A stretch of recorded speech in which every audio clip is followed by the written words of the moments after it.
But the 20th century is, so far at least, about sustainability. Economic and environmental sustainability, yes, but also, and importantly, cultural sustainability. The problem with economics driving public policy, which we've just experienced, is that economics per se, as we always suspected, is like an earlier science, phrenology, which predicted criminal behavior by the bumps on the head.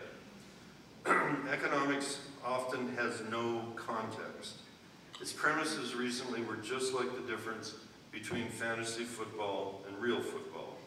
$1 trillion in subprime mortgage debt became $62 trillion based on fantasy fiscal bets.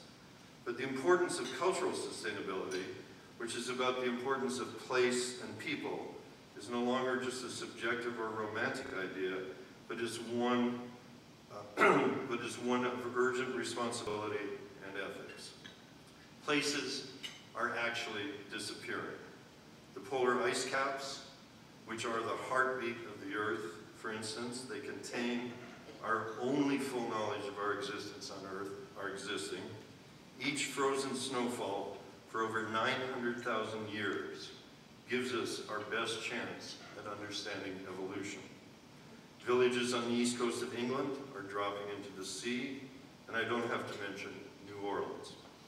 There are now estimates of 135 million people who will be displaced in the next 4 decades due to desertification and drought.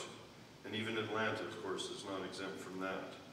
There are toxic dead zones in the Gulf of Mexico, the Black Sea, and the Baltic Sea.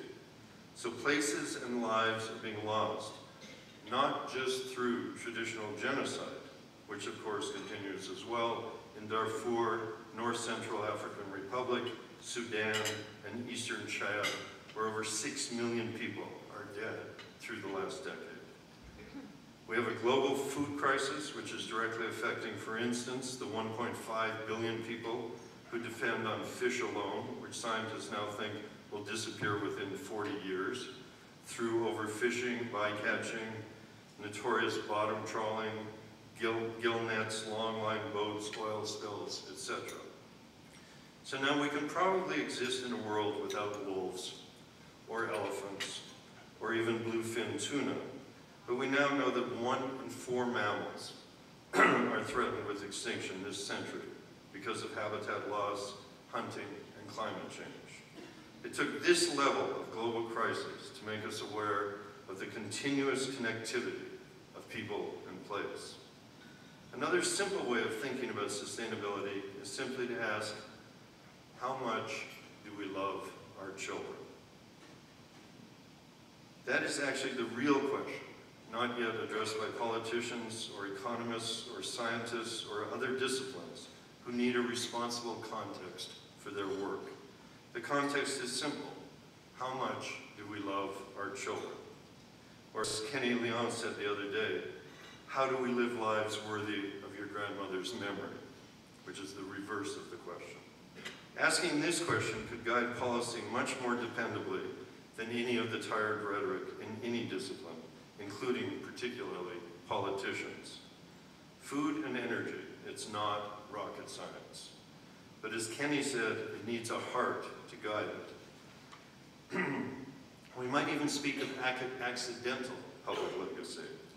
If you were to fall to the earth today and wanted the human data which informed David Bowie in the movie The Man Who Fell to Earth, it wouldn't be TV you would turn to. You would turn to the internet, and particularly to YouTube, the great accidental museum, which has created an active memory bank as a public inheritance, connecting and reconnecting to audiences during and after the events, with you as curator of your own information banks. It is both actively archival and interactively creative. In terms of art, what we're seeing is advocacy on the one hand, a strong sense of transforming familiar static spaces to an extraordinary live space. A We's project, for instance, at the last Documenta in Kassel, Germany, was to bring 1,000 ordinary Chinese citizens to an exhibition where only the elite normally wander.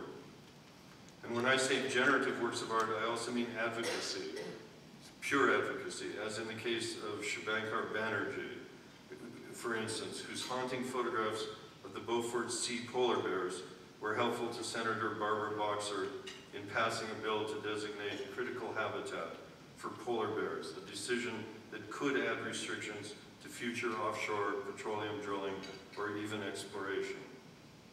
Or one might even think of Anthony Gormley, the famous British sculptor of the Angel of the North, probably the largest sculpture in the world, a monument of enormous proportions.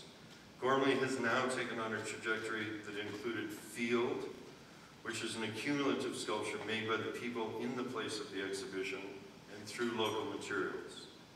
As there is now a tradition of works of art in Trafalgar Square in the center of London on one of the 4 empty pedestals, and the first one you see is the one that Damien Hirst occupied, Gormley has started to accept applications by members of the public to occupy the empty pedestal with real people for 24 hours a day, 1 hour at a time.